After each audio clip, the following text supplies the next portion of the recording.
Aujourd'hui, dans cette vidéo sur la domotique à 2 €, on va voir comment est-ce qu'on peut utiliser ce capteur qui est le STC013, qui est un capteur de courant qui va nous permettre de voir le courant qui circule dans un fil électrique. Hop.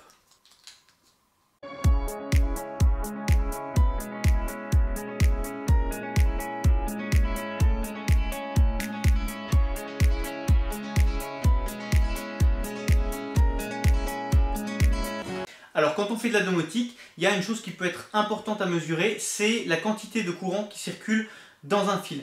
On peut avoir besoin de faire des relevés de consommation, de faire des calculs d'énergie, ce genre de choses sur l'électricité, savoir combien telle ligne d'éclairage consomme, ce genre de choses.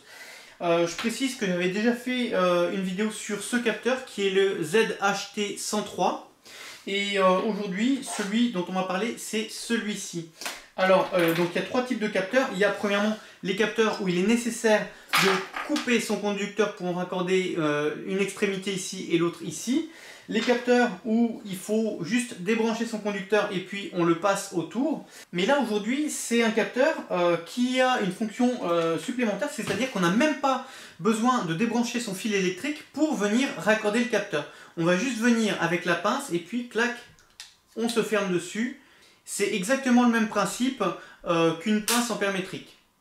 Et d'ailleurs, je remercie Eric, qui est un abonné, qui m'a fait découvrir ce capteur dans les commentaires de la vidéo. Donc voilà, si jamais il y a d'autres choses qui sont complémentaires, d'autres capteurs, même que vous voulez que je teste, n'hésitez pas. Ah, donc oui, ce capteur, je le trouve particulièrement pratique, déjà parce qu'il a ce système d'ouverture-fermeture qui est quand même vachement bien, et puis aussi à l'autre bout on a une prise jack, parce que des fois on peut se retrouver avec des conducteurs qui sont soudés sur une platine Arduino, et puis concrètement on ne peut plus déplacer son Arduino. Si on veut faire une petite mise à jour du code, il faut déplacer l'ordinateur pour venir s'accorder sur l'Arduino. Et ça, la prise jack c'est quand même vachement pratique, parce que il nous suffit de souder un jack femelle à son Arduino, et puis hop, on vient juste brancher son capteur comme ça, et puis il n'y a pas de faux contact, il n'y a pas de vis à dévisser, c'est quand même, ça peut être très pratique. Alors maintenant, donc, concernant ce capteur, donc le STC013, on va trouver deux modèles. On va trouver le modèle 30 A et le modèle 100 A.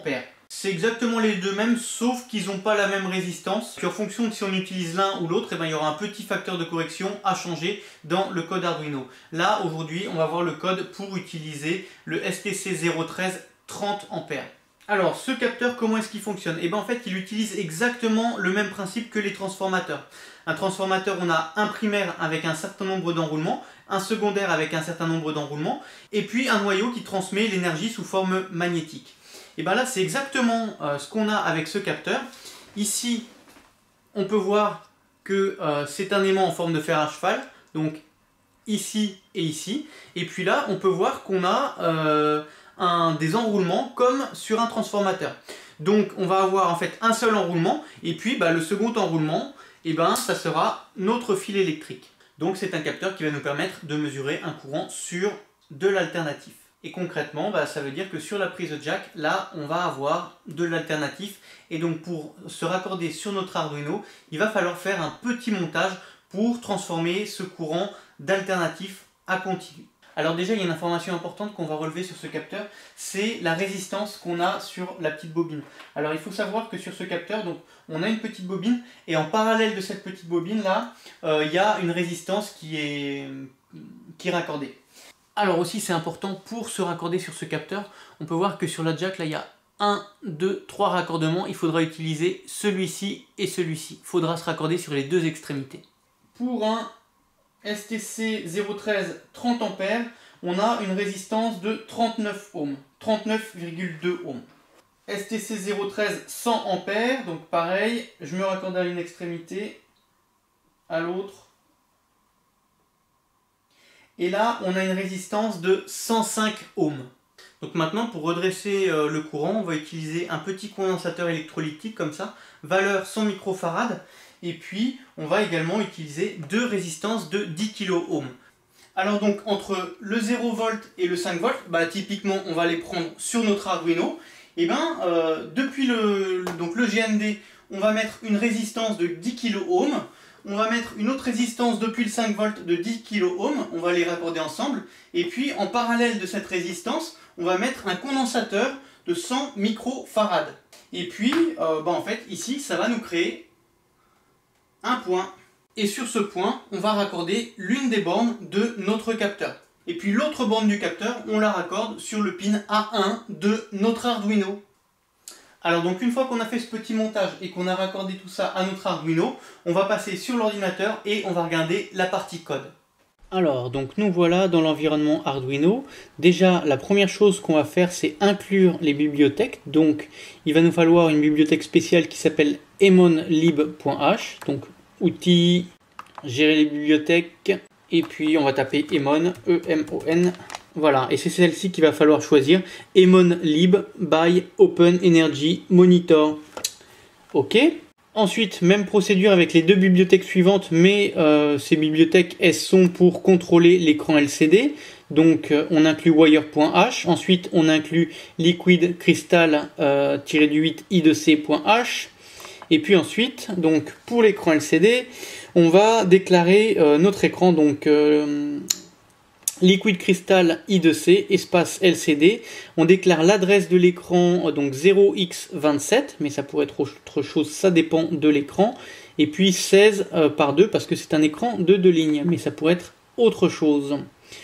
Ensuite, on va taper Energy Monitor Emon 1. Alors là, j'ai pas mis de commentaire parce que je ne vois pas pourquoi il faut écrire cette ligne, mais il faut l'écrire. Ensuite, on définit une tension, donc la tension qu'on a chez nous, donc moi c'est 230 volts, donc il faut mesurer au multimètre et puis écrire la tension, c'est pour faire le calcul de puissance ensuite.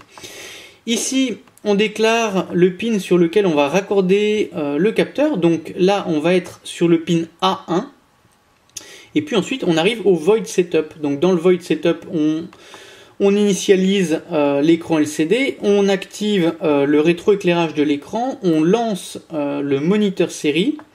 Ensuite, ici, on a une ligne qui va permettre la calibration de notre capteur en fonction de l'Arduino. Oui, parce que comme on a vu au niveau des mesures, on peut avoir des petites variations de valeur et donc du coup, il peut y avoir un petit calcul à faire pour ajuster. Ensuite, on positionne le curseur à 0.0. Ensuite, on écrit I entre parenthèses ampère, donc en texte. Ensuite, on positionne le curseur en 0.1 et on écrit puissance. Voilà. Ensuite, on passe dans le void loop. Donc, première ligne, pour le calcul du courant, on va avoir cette fonction double IRMS égale Emon 1, calcul IRMS 1480. Voilà, donc là, on calcule le courant. Ensuite, serial print, là, on va afficher le courant dans le moniteur série. Donc, premièrement, on écrit courant 2 points. Ensuite, on écrit la valeur IRMS, donc qui est l'intensité qu'on a mesurée. Ensuite, on positionne le curseur du LCD au point 10 de la ligne 0 et puis on écrit la valeur d'intensité. Ensuite, on retourne au moniteur série et puis on écrit puissance. Et puis, dans le moniteur série, ensuite, on fait IRMS, donc l'intensité qui est mesurée par le capteur, fois la tension. Donc les 230 volts qu'on a écrit au début. Ensuite, on retourne sur l'écran LCD, on se positionne au point 10 de la ligne 1. On positionne des blancs, ce qui permet de rafraîchir la valeur vu qu'on a un calcul fait ici. Et puis ensuite, donc, on repositionne encore au point 10.1. Et puis cette fois-ci, on va effectuer le calcul de la puissance dans l'écran LCD. Ensuite, on laisse une petite temporisation de 1000 millisecondes. On attend une seconde pour recommencer le programme dès le début. Voilà, puis une fois qu'on a rédigé tout ça, il n'y a plus qu'à faire téléverser pour charger le programme dans son Arduino. Et puis donc maintenant, lorsque je vais allumer ma lampe, donc là ma lampe est allumée, et si j'ouvre le moniteur série,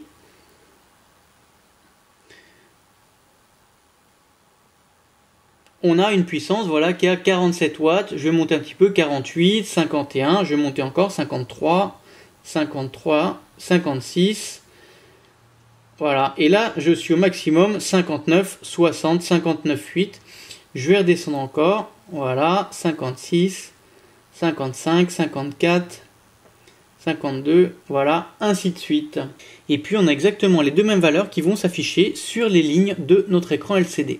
Alors donc sur le conducteur, j'ai raccordé le capteur de courant. Il faut faire attention parce qu'il y a des flèches qui indiquent le sens dans lequel on raccorde son capteur. Et puis j'ai également raccordé ce petit boîtier juste pour faire le témoin d'expérience et puis contrôler que j'ai des bonnes valeurs sur mon Arduino. Et puis en plus de ça, je vais rajouter la pince ampère métrique. Et voilà, ce qui fait qu'on aura toutes les valeurs. Bon, voilà, là. Ici, on a le capteur que j'ai raccordé avec des petites pinces. J'ai réalisé le petit montage avec les deux résistances et puis le condensateur. Et puis tout ça, c'est raccordé sur mon Arduino. Et puis on a l'écran qui est ici. Donc sur la première ligne, on a l'intensité, en dessous la puissance. Donc c'est une ampoule de 60 watts, le variateur est au maximum. On peut voir qu'on a 60 watts écrits ici. Ici on a 61,8 watts qui sont écrits.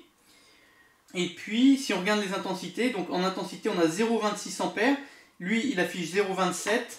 Et puis lui il affiche 0,247 ampères. C'est peut-être bien le plus précis. Donc il y a peut-être des petits ajustements à faire au niveau du code, changer un petit peu le facteur de correction.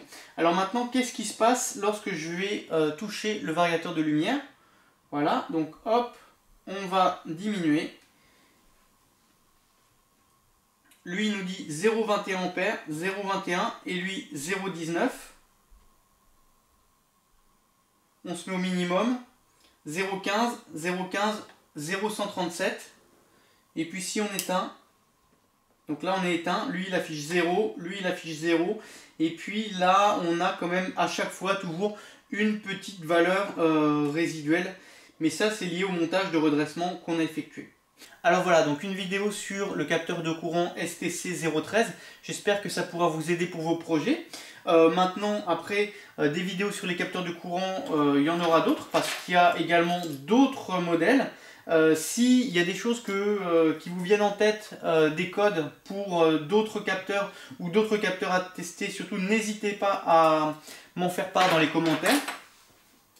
Ce projet, c'est un projet qui a matière à évoluer parce que quand on regarde l'écran là, ça serait bien de pouvoir faire afficher sur un écran 4 lignes la consommation d'énergie, faire un compteur d'énergie, ajouter le calcul dans le temps. Mais ça, pour le moment, j'ai pas encore trouvé les bonnes petites lignes de code qui permettent de le faire. En attendant, si vous voulez plus d'informations sur ce montage, en dessous dans la description, vous trouverez un lien. Vous cliquez, vous laissez votre prénom, votre email. Et puis, mon autorépondeur vous enverra automatiquement un PDF avec déjà le petit schéma pour faire ce montage. Et puis également le code de l'Arduino. Et puis d'autres informations qui peuvent être complémentaires et que j'aurais oublié de dire dans cette vidéo. Voilà, si jamais vous avez aimé, n'hésitez pas à mettre un like, un commentaire et à partager, ça permet à cette chaîne d'être plus visible, et ça m'aide dans mon travail. Et voilà, du coup, je vous souhaite bon courage pour vos projets et je vous dis à plus tard. Salut!